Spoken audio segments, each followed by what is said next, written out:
टूनी चिड़िया की आवाज़ सुनकर फौरन कालो कौवा टूनी चिड़िया के घर पहुंच जाता है।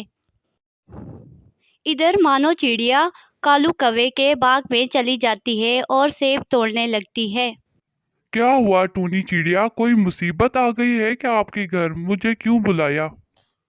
बेटा, मैंने पलंग के नीचे बहुत बड़ा सांप देखा। मैं डर गई थी, इसलिए मैंने आपको बुलाया।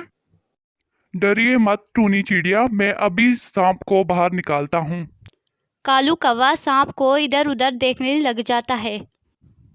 सांप ना मिलने पर कालू कौवा कहता है, लगता है सांप भाग गया है। तो जब आपको सांप नजर आए तो मुझे फौरन आवाज दिएगा, मैं आ जाऊंगा।